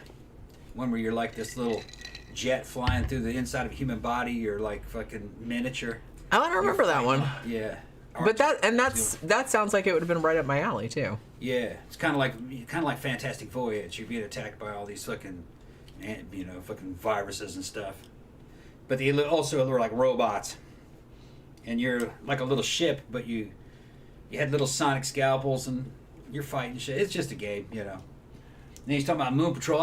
Moon Patrol when it came I liked Moon Patrol. Yeah, when it came out, Moon Patrol was a trip because it had good graphics. But I think it got supplanted by Phoenix and Pleiades. Those two games. Remember Phoenix? Phoenix, it had the music. It had Fur Elise would be playing in it. And if you fucking shot the damn bird's wing and just grow another one, you had to shoot him in the middle. What about Satan's Hollow? Remember that one? I thought you were going to say Satan's something else. Satan's ass crack? Satan's Hollow. That was a good one. What about Firebird? Was a good one. Kind of like Satan's Hollow. Somebody brings up Frogger. Actually, I quite liked Frogger as well. But honestly, that one kind of stressed me out. It's called Space Firebird. Not Firebird. Space Firebird. Haven't seen that one in a long time. That's kind of a dumb name, though. Space Firebird. It was kind of like Galaxians, but it had better graphics. Okay. I mean, you have on your Xbox, you have all those old arcade games. I have all the Williams arcades. Oh, okay. It has Saints Hollow in it. It doesn't have Phoenix or Pleiades or Zaxxon. Remember Zaxxon? Yeah, kind of. It's one where you're. I remember seeing that in the. Yeah, I remember seeing that one in the arcade all the time. It's kind of like the first attempt at 3D. But you're not. It's not first person. Right. It's funny. I kind of feel like, well, I don't know, like all these old video games and stuff. It's kind of. This is why, like, I know people like older people like us be like, back in my day, blah blah blah. But honestly, this is why today is better, because honestly, today, if you want to play like cool, badass video games that came out recently, you can play those. And if you want to play the old ones, you can also play those. Yeah, the older ones and it's were just harder. like. And the older ones were harder. Everything's available because you have like a shit ton of like old video games. Old games were all about timing, and they were super unforgiving. If you couldn't get the jumps right or you couldn't get the times right, you just died. Bitch, can we talk about? Everything was two-dimensional. Can we talk about Dragon's Lair for a second? Yeah, another impossible one. Did anybody get anywhere in that game? If you guys didn't know, like if you didn't grow up in the 80s, Dragon's Lair was the first one that was like, it was animated, like a cartoon. Yeah, it was a video Laserdisc game. Right. Honestly, yeah, and it's just like, I used to play it, and it was more expensive to play than the other games. I think it was like 50 cents instead of a quarter. So every now and then I'd be like, man, I'm gonna get it. I'm gonna do it this time. So you'd put 50 fucking cents in there out of your like little handful of quarters, and then literally you'd have the little dude in your little cartoon, and he would go in the first little room, and I'd be like, okay, now go this way. Oh, he's dead. Because you're watching it instead of commanding it, and something would flash, and you had to like press a. Everything was just directional, right, left, up, down, jump. It's just all, you know. It was hard. I could never figure out what you were supposed to do. It's on the. I think it's on the Williams arcade. You get to, and it's. If you're not paying, you realize how much money you'd be blowing on that. How hard that game is. Now there was another Laserdisc game called Firefox. It was after that damn. Oh yeah, I remember that one. Eastwood movie. Yeah, I remember that one. It was good. It was nothing but just a bunch of aerial footage of flying, and then superimposed over it little jets and rockets, and it was good. It's just I don't know what happened to it. It was fun to play though. David June points out, this is probably a good point, old games were harder because they were designed to eat quarters. Yeah. Yeah. They made a fuck ton of money out of that stuff for a minute there. They had one that came out, I fucking loved it. It was called Strider. And it was all be this fucking little Japanese anime superhero. He could run and jump, and he had blades, and then he could pick up guns. It was fun to play. Strider. Granthers Hammer asks, where did Tom play arcade games in Trenton, the bowling alley or 7-Eleven? Both. No, 7-Eleven. And then me, Jason, and Steve would go to... this was our, like, Friday night. Before the fucking girl action got super hot and heavy. Now, girls got in the way with got in the way of all God this damn shit. it, those girls getting in the way of their video game time. but we still worked it out. We worked it out. We had a whole like fucking. We had a system. We had an Excel spreadsheet of like when we had to schedule. We stuff. would go to we would go to the fucking video rental place. What was it? Blockbuster. This is over there near fucking Taylor. Remember where all the Taylor Billy girls were? I think it was over near Taylor. I think that's where there were. No, excuse me. That's not where we went. No, we went to Taylor to go to the arcade. You might remember what the name of that place was. There was an arcade right on the edge of Taylor there. It was pretty big, from what I remember. They had like fucking Space Harrier. They had Narcs. Remember that game Narcs? They had that. They had Blasteroids. They had Akari Warriors. We were fucking tearing up Akari Warriors in there. Fuck. Trying to think. They had other, but those are the main ones that we were playing at that time. The Akari Warriors. And Gramthars probably remember where to. Maria says there's a couple of YouTubers who do songs in 8-bit. Men Without Hats, Safety Dance, Yeah, and Big 8-bit Red is a Barn. riot.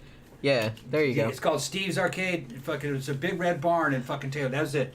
And actually, it kind of looked like a Pizza Hut or something to me. That kind of remembered. But yeah, that barn. That was it. What you saying, Jenny? I was reading a comment. Okay. Maria said there's a couple of YouTubers who do songs in 8-bit.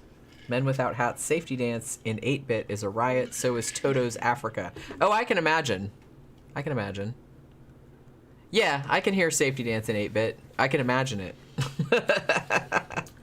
Mike Tyson's Punch Out, somebody points out.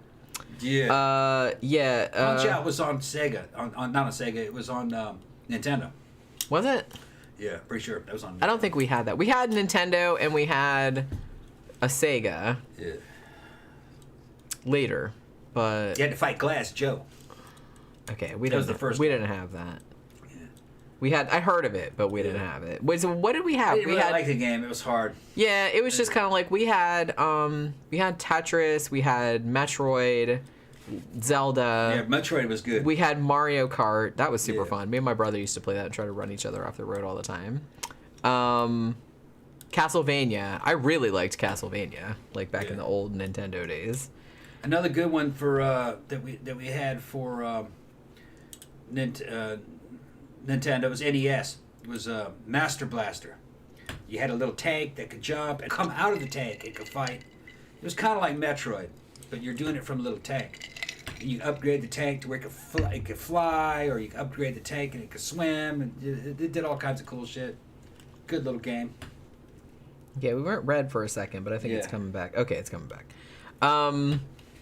Yeah, the NES Dragon's Lair gives me nightmares, right? It's just, how do you play it? DJ Maniac said, I have a DVD version of the Space Ace game designed by the same company that Space did Ace, Dragon's Lair, and even on DVD, it's fucking impossible. Okay, well, I don't feel bad then, because I used to, every now and then, I would have some quarters, I have some extra quarters, and I'd look at Dragon's Lair, and I'd be like, bitch, I'm gonna figure out, like, I'm gonna get far in this. We'll see. So I put 50 cents in there, and again, like 2 seconds in, I'd be like, what? He's dead. Like, I don't understand. I would try something different like every time, and nothing I did worked. So I'm just like, how the fuck do you even do this? And then after a while, I thought, is this like a scam? Just to like take your buddy? No, Is you can it? get through it. You can get through it. You just have to understand how the controls work. And you have to do it from his point of view or your point of view. It depends on. Well, I got that, but it just seemed like nothing. Like I the timing said, has to be just right. Something I know, flash. I know. Where he has to go has to flash, and you have to hit it just right. If you hit it too soon, you die. If you hit it too late, you die. That's probably what it is was hard. then. It is hard. because I know how controls work. I've been playing video games my whole life, but it's just kind of like the controls on that are not like any other game because they're just not. There's no feel to that game. Everything is timing and commands. He's doing it, not you. You know what I mean? So it's not the same. yeah. I hated that game. I like to watch it, but I didn't like to play it. It's just. I just remember it being like a really big deal because it was kind of like, ooh, it was way ahead of the curve because it's like, ooh, it's animated. So it's almost like you were playing a cartoon. So back in those days, everybody was just like, holy shit, this is like some high tech. Well, they made you think you were playing a cartoon. It was really more like you were just controlling a fucking DVD player. Pretty much. That's all you were doing. Yeah, but we weren't thinking in those terms at that yeah. time. Like now, everybody'd be like, big fucking deal. No one would care. A lot of those games don't have the same thrill because you understand the format now. You know? Yeah. In those days, you weren't sure how a game would end. You weren't really like sure. The format wasn't very predictable. You weren't sure what you were going to see. For all you know, you might see something really special and unique. So there was always kind of like this anticipation for the end. The ends were usually not satisfying. Like they weren't quite as the game wasn't quite as big as you thought it would be, or it wasn't quite as clever as you thought it would be once it was over. You know.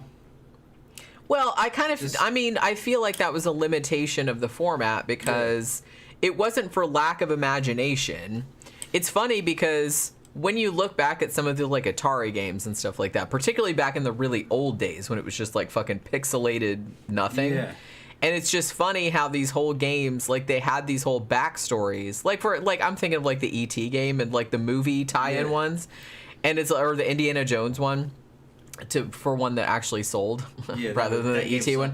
But that's what I'm saying. It's like they had this whole like backstory about here's Indy doing this, and I'm just like, oh, you mean these little squares moving across the thing to the other squares? And it's just it looks like nothing, but it's just like this whole. You really, really had to use your imagination back then. I mean, nothing looked like anything. Now everything almost looks like a movie. Well, what was funny is you read into shit, and your imagination would get tied up with the game, and it was more mysterious. You thought it was more mysterious than it really was. Like one of the games that really had me mystified, and I wanted to be able to finish it, but I didn't have access to it for long enough, was Wizardry 2. I imagined that game was a lot more sophisticated than it really was. Remember? Do you know? You ever heard of Wizardry 2? I've heard of it, but I don't really remember that. It was on Apple IIe, and see, I didn't have an Apple II. That was a home computer. Yeah. And it had a window of a 3D map of a dungeon that you went through. Today you would laugh at it, but back then the idea of a 3D, and it was like in its day, it was fucking way ahead of its time. It was a real good RPG. My shit's going. It's flashing like red to yellow. It said it disconnected and then it said it reconnected, but I'm not sure if it did or not. I see it right here. It's fucking up over here on mine too. Yeah.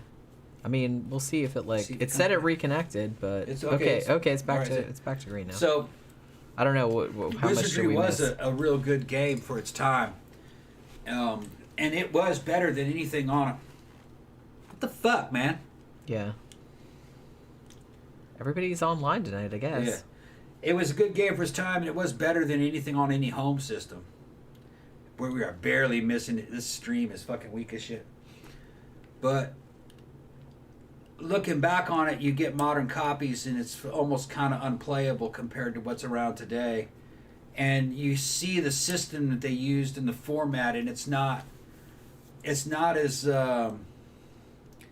immersive as it was. You know what I mean? I can remember being a kid playing Wizardry on the fucking school computer in Brazil, because they had school computers there. And it kind of had a creepy feel to it. But that was only back in those days. You know, you can't... Well, like I said, because back in the old days, you had to use your imagination. So you almost had to immerse yourself. Otherwise, you couldn't really enjoy it. That and you didn't know the limitations of the technology. So you were always kind of anticipating that maybe something real fucking weird would happen, or that, you know what I mean, like you weren't sure what the game could do or what was going to happen, you know. Oracle said they turned Dragon's Lair into a Saturday morning cartoon too, as I recall. Yeah, I think they did actually. I think I saw a couple episodes of that. The best thing about Dragon's Lair was the damn princess's boobs, though. And well, of course you would say. And you only saw her boobs at the end of the game. And they teased the boobs at the beginning of the game. That's why they do that. Was like the reward for like why everybody. That's the only. If you want 13-year-old boys to play to the end of your video game, just say that they're gonna see some boobs at the end. Yep. Back in the 80s when you couldn't just see boobs everywhere. And that's what it was all about. It was like super special. And some people were like, well, what the fuck? The animation was almost Disney style animation, and she looked like a sexy Disney princess. And every time she'd laugh and giggle, she had a real low cut, fucking see through fucking princess outfit, and the boobs would fucking jiggle and fly around and shit. Boing, boing, so the dudes were like, oh, I gotta play this game. Gotta play this. She's jumping around, save me, and the fucking boobs are going in. Boing, boing, boing. Yeah. So they go, okay, we're playing this bitch fucking, and they knew exactly what they were doing. Just like all those movies in the 80s where they're like, hey, the girls with no bras, it's like, hey, run away from the killer. Yep. See your boobs jiggle.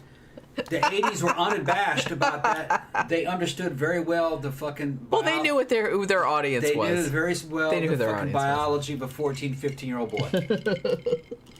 Well, shit, man, fucking no. Adult men fucking play. Okay, yeah, let's say the princess. Look at the boobs on it. Yeah, it's just... Nah, it's just fun. I would submit that there is very little difference between an adult man and a 14 or 15-year-old boy. There's really not that much difference. The difference is that the adult man now understands the game. The 15-year-old boy believes it. He doesn't understand the illusion yet. You know what I mean? That's the only difference. Yeah. That's the only difference. Yeah. The grown man knows it's dumb. Okay, he does it anyway, but he knows it's dumb. Anyway. He just thinks it's funny. You know what I mean? But the boy believes it. He believes it hook, line, and sinker. Yeah. Yeah, he's believing the fantasy. Oh my goodness. Yeah. Tony says, "You look beautiful, Jen. Thank you. Love your hair. Thank you very much." Yeah. She's got the new boots on that I bought her for Christmas. I mean, They're should cute I was going to little- like try show them. me. Well, okay. Yeah, Tom bought me these boots for Christmas. Let They're me see black if I can- velvet little goth boots. They can't see on that side. Show them the other side. Show them the buckles on the other side. I can't see. Yeah. They're like velvety. Yeah, black velvet boots. Black velvet, Yeah. if you please. Anybody remember that song? Did that bitch have any more hits or not? What was her name? Alana Miles? Sandra shows up. Oh, I wanted to say, Sandra's here. Okay, I wanted to give a shout out to Sandra because she sent me a PayPal donation earlier today. Well, thank you very much, Sandra. So thank you very much for New Year. Sandra, you missed my Mexican luchador.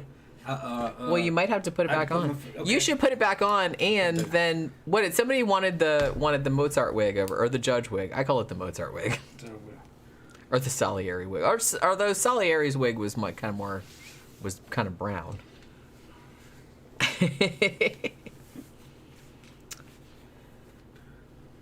See, there you go.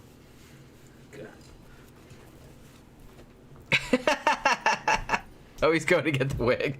He's going to do it. He's going to do it. He said he wasn't going to do it, but he is going to do it. Oh my God, that's awesome. Strawdog78 said everyone kept saying that Samus from Metroid got naked at the end of the game. Yeah, I actually really liked that because that was kind of one of the first things where it's like you played the whole game through and then they're like, psych, it's a woman. Yeah, like you thought it was a dude the whole time. Yeah, she took her helmet off and my hair came out. Yeah, I remember that. And I remember everybody being like, whoa, it was a girl the whole time. Like it was like some big mind-blowing thing. We thought it was cool. That's very, very weird looking. Weird looking, yeah. Batman, last time I saw you, I broke your bones. Next time I see you, I break your soul. David June laughs and he says, haha, that's ridiculous. Yeah. With that to it, yeah. Honestly, I think the mullet might have worked better. You think? No, I don't think anything. Yeah, I know you don't. All right, I have to go to the bathroom, Okay. so you really need to. What are you doing? I'm fixing this. So talk, entertain the Fixing people. this. Because I Okay. have to pee. Yeah, go ahead. Well, Hold on. this table Let me is- move this out of the way.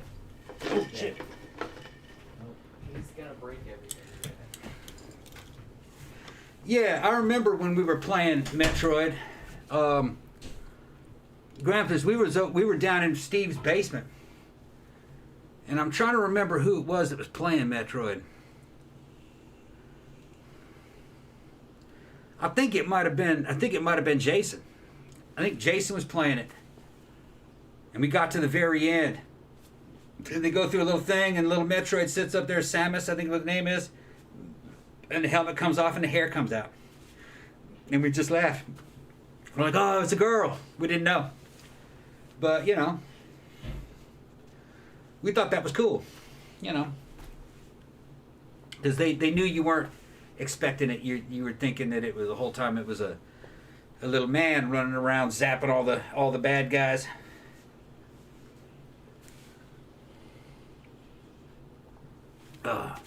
So let's see what time it is. 6:34. Yeah, but you know, those old retro video games, they were good in the day. But you know, some of the shit that they have today is, in recent history, I would say just all the Fallout. You know, I've played a lot of the Fallout games. Fallout. Wookie flipped out when I sat down in the chair because she's right back there. Played Fallout. Can you see her? Yeah, I think it was Fallout 3, and then I played New Vegas, and then I got the Fallout, I think 4, and they came out like 76. I haven't played that one, but I'm still not done with all the add-ons to I think Fallout 4. I'm doing that Far Harbor right now, but I did Nuka World. Honestly, I really like the Fallout games. Like I don't even care about playing them, but they're just like fun to watch. They're kind of like relaxing. Yeah. The music is relaxing. Honestly, I kind of like it when you're just like walking around in the wasteland and you're decorating your apartment. Yeah. Like putting in some carpets Building and shit. stuff. Yeah, it's like, I don't know why. That's just like really relaxing. Well, you can take your time. You're like, fuck it, I'm just going to sit here and build this, and I'm going to do this. That's what I mean. I kind of feel like I like that in video games where it's just kind of this whole entire world you can explore. Yeah. So it's almost kind of like living an actual other life rather than, you know, there's a thing like the 80s video games, you kind of had to like, it was a video game. You got in there and you played and it was just kind of like you had to do everything like super fast or you'd get killed or whatever. So I kind of like this more sprawling, relaxing kind of shit. In Fallout 4, I got a house at home plate that has arcade video games in it. You can build them, and they're stand-up arcade games, and then you can play a video game inside the video game. Ooh, man. They got one of them. It's like a Missile Command copy. Another one, it's kind of like a Wizardry copy, or like a Dungeons and Dragons type copy. And one of them, I think it's like a Pitfall copy. They had like 6 or 7 different games. I don't remember them all. But you can get the plans for them, and you can build them if you have the materials. That's like super cool to me. To me, that's like way more fun than, because I don't need any more fucking stress in my life. Yeah. So I don't need to be like playing video games that are like stressing me out all the time. It's like, look, there's all these zombies like coming right at your face, and you have to like shoot them right now, and it's just kind of like, I don't need that kind of stress in my life. Yeah. So that's why I think that's kind of why I like Fallout. Yeah, there's monsters in it, but you don't have to engage with them. You can be like, hey, I'm just gonna hang out in my bunker for a few days and just put some, like, hang some pictures on the wall. You gotta do stuff to progress, but you can progress at your own speed. That's what I mean. I kind of like that. It's kind of, and it's just like I said, it's a whole world that you can explore. That's like pretty neat. Pokey pants. Danny Rolling Ghostface says you probably like the Sims video games. Honestly, that's one thing that I've always been meaning to get into. It's weird because, I mean, Tom plays a lot of video games. Like I said, he mostly plays kind of like he plays a lot of Fallout, and he plays, he used to play like the Tomb Raider games, like the old ones. And I always like, some of them look really fun, and I used to play a lot of video games back in the old days, like in the Nintendo and Sega days. Like I used to play fucking, like I said, Castlevania. I used to play Sonic the Hedgehog. I used to play all that kind of stuff. But I don't know, I just don't have enough time, and I kind of feel like I'm one of those people that if I got super into one game, that it would kind of like eat up all my free time, and I wouldn't really have time to do anything else. So I haven't really got into it. But honestly, I've seen so many games that are so cool that, I don't know, I kind of want to get back into it. Honestly, I really liked the first, I can't believe it was like the first Walking Dead game, because I remember like Tom played that. That was like a few years back. And I remember really liking that. Like the writing for it, the characterization, it was like really, really good.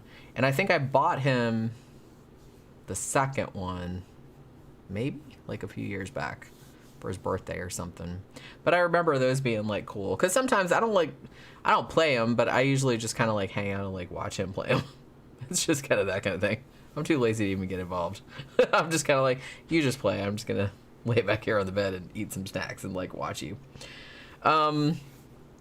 Yeah, Resident Evil. Yeah, I've never played Resident Evil.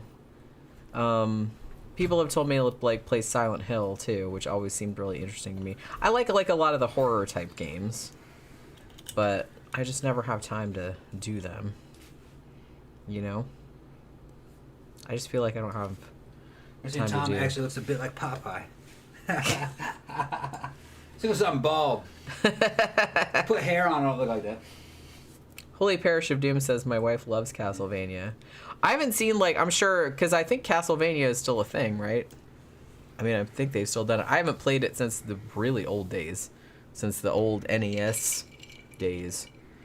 And I used to really like it then, but I haven't seen it since then.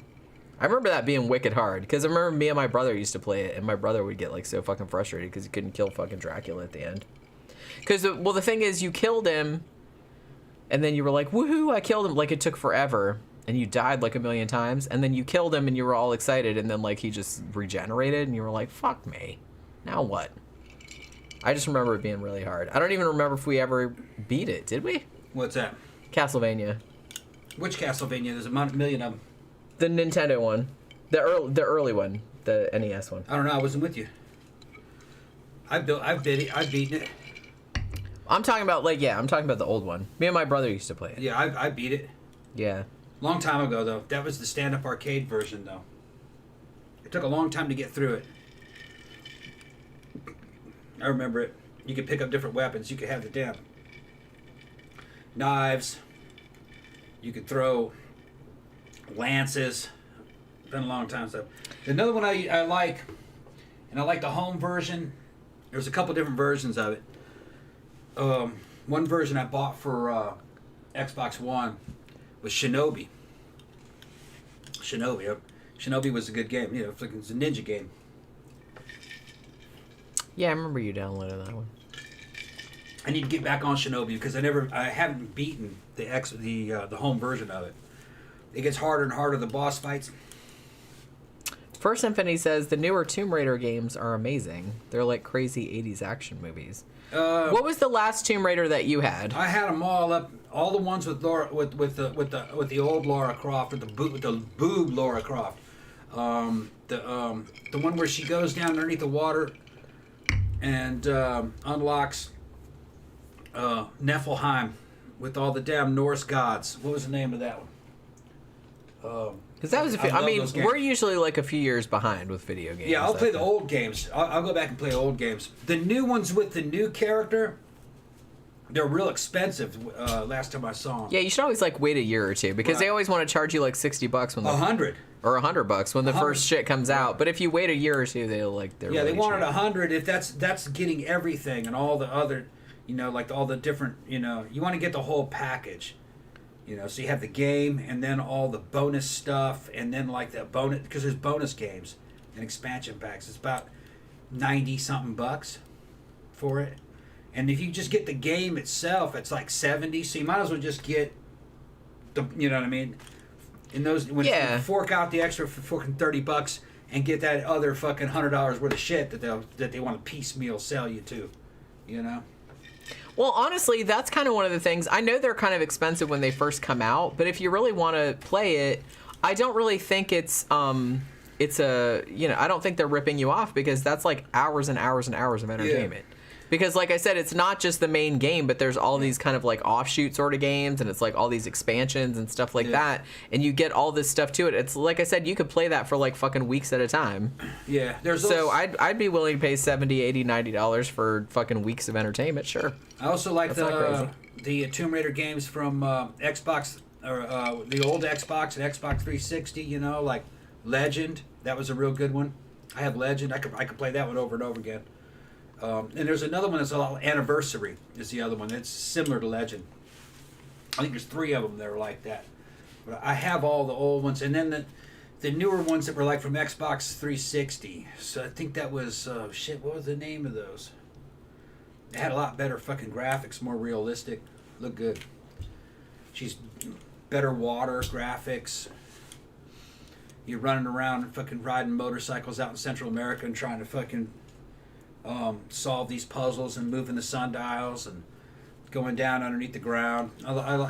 They were just really good games. She could climb on the walls different ways. She's doing like parkour almost and just hanging by her fingertips and jumping from one little column to the next.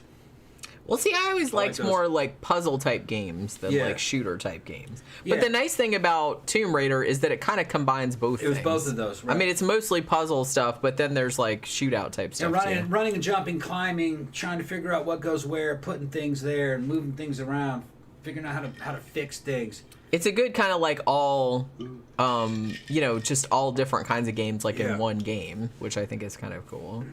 Which I guess Fallout is kind of like that too. Because it's kind of like problem solving. Like every now and like if you're going across the wasteland and there's like monsters and stuff and you got to shoot them.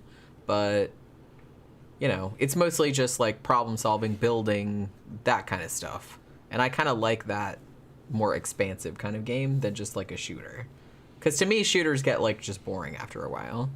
They're fun because I used to play Doom too. Like when we first got a PC back in the 90s. But after a while, it's just kind of like, okay. I'm shooting zombies for hours. I actually like all of the old Dooms better than the new Dooms. I got Doom. I think it's called Doom Eternal, one of the newer ones, not the brand new one, but the one that came after. And I've pretty much beat it, but I can't beat that last boss. I think I don't have enough upgrades yet. It's this damn skull spider thing. You think you got it beat, and it just keeps coming back for more and more. Things come up out of the ground, and fucking you gotta jump on top of them, and it freezes the ground, and it gets frustrating. But when it comes to Doom, I did enjoy that game, but it's almost kind of like too much is like too much almost. It's better if it's more simple. I like the old Doom, like Doom 2, and then like fucking the Doom from N64. I got that Doom, but it's fucking upgraded for Xbox One, so the controls are better. That one's fun. I got Perfect Dark that came off of N64 for Xbox One. That's a good game. I'd like to get the old 007 GoldenEye, but they haven't released it. They haven't remastered it yet. Everybody talks about how cool that game was. That game was really cool. Really good music. It was real good gameplay. It was like one of the first-person shooters. It was good. The problem is that N64 was a controller that only had one joystick, and it didn't quite work well. The new dual joystick controllers, man, it works a lot better. Fucking Perfect Dark, which is the same game, just reskinned, more futuristic looking, because they didn't have a license. That same company, they just couldn't get the 007 license again.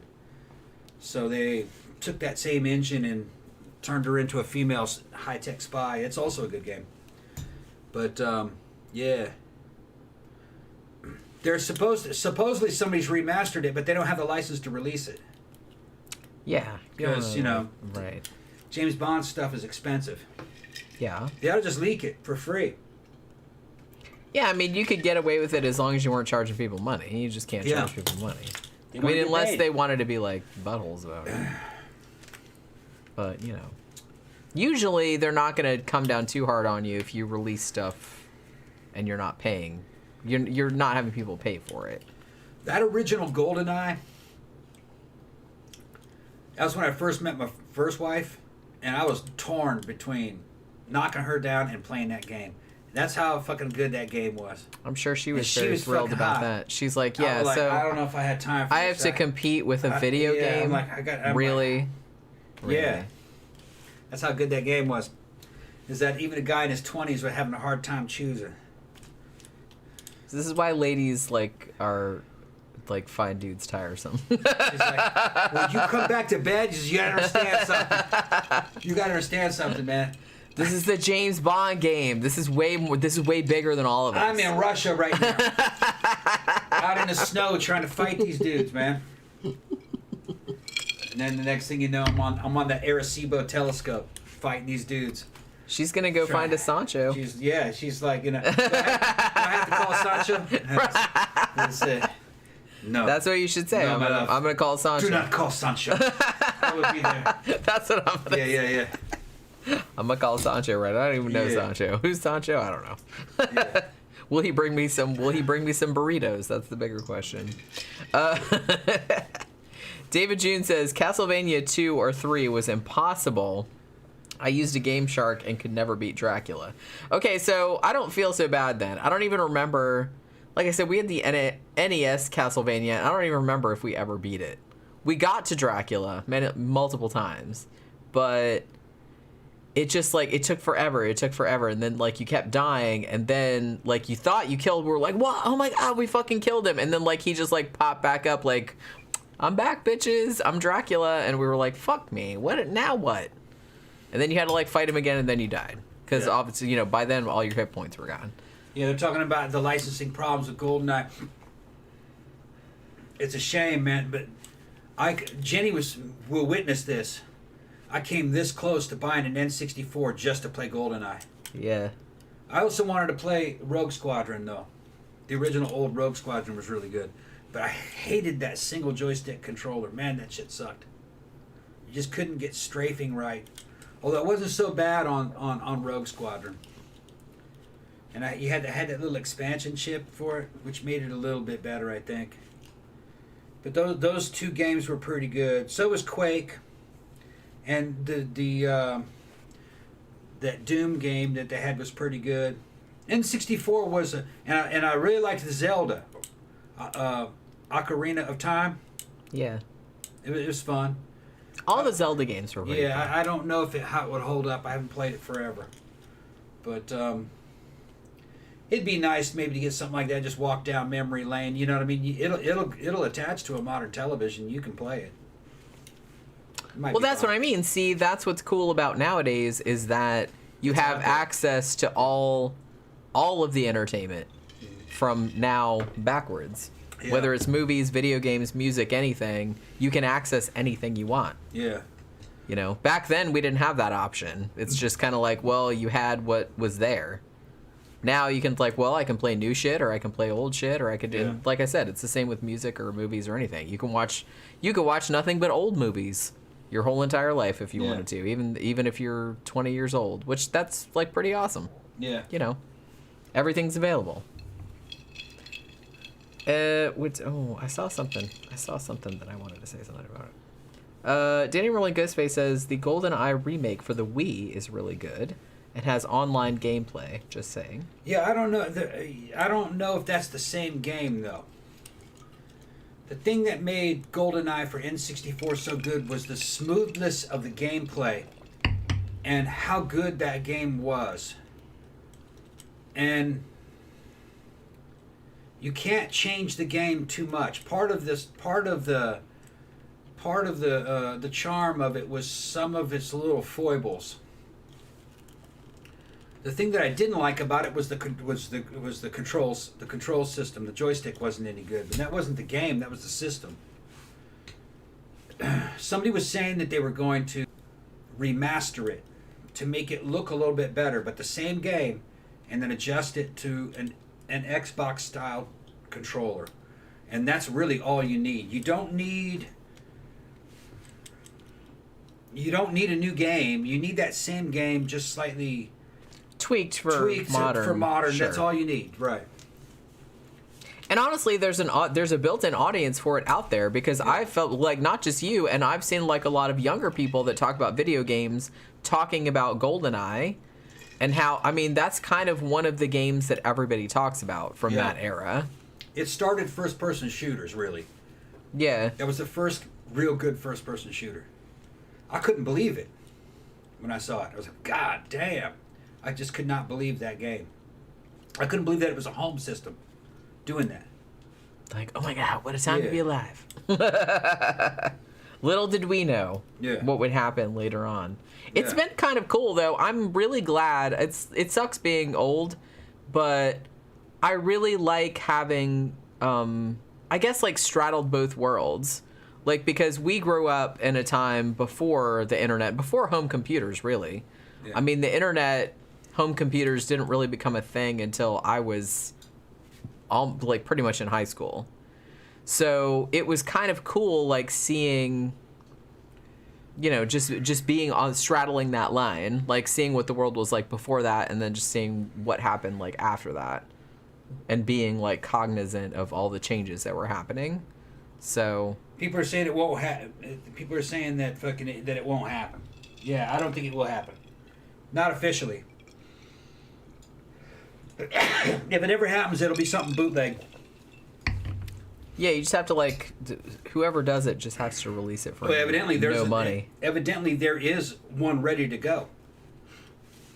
That somebody's done it. But it was somebody that was associated with that company. I don't remember what company it was. Somebody just mentioned it. Rare, I think it might have been the name of the studio that did it. Somebody involved with that. He touched it up, and that it would run great on a Xbox 360 or excuse me, Xbox One or a new PlayStation, and it would work on a PC. It's just that the licensing, they can't release it. They just need to leak it. Just give it out for free, you know? Yeah. Make money off of merchandising. Licensing's a bitch, man. It really is. I was just reading an article earlier. Maybe they think they'll eventually get the licensing for it, maybe. I mean, you know. I was reading an article earlier about how apparently somebody somewhere wants to make a 13th Friday the 13th movie. Because, I mean, that's really got to stick in people's craw that they made 12 of them, and there should be a 13th one. But the problem being that Jason, the character, depending on what iteration of Jason you're talking about, is owned by 2 different people. Like Steve Miner and all them that did, like, the first couple movies, they kind of own the rights to Jason as a kid and the whole Crystal Lake concept and, like, the mom and all that. But then, like, the later movies that actually had, like, the hockey mask and everything, that's owned by a different thing. So if you want to make any kind of, like, expansive Friday the 13th movie, for example, you have to really negotiate all of these different, like, rights. But honestly, I would not want to be, like, a fucking entertainment lawyer or a copyright lawyer. No fucking way. Yeah. All of the fucking complications that you have to go through. It's like, how many people do we have to pay to, like, just make this one fucking movie or video game or whatever? Well, Jenny, if you want to get something to eat and you want to get there early, which I think we should, we probably ought to kind of close the stream down. You think? Yeah. Yeah, it's almost 7. It's almost 7, and we have to leave in probably about an hour, and then there's shit we have to do, so. Yeah, because I wouldn't even mind leaving it a little early. I wouldn't mind leaving in a half hour, actually. Okay, but we need to get some sandwiches. That's what I'm saying. We need to get some That's ham. We're gonna get some ham sandwiches. Yeah, and then we'll go. And then you need to, like, relax a little bit. Yeah. And then we'll head out. I'll handle it. You sure? Yeah. I'll make us some sandwiches. All right. That sounds good, actually. Okay. So, all right. So, okay. Hopefully you guys had a good time hanging out with us this New Year's Eve.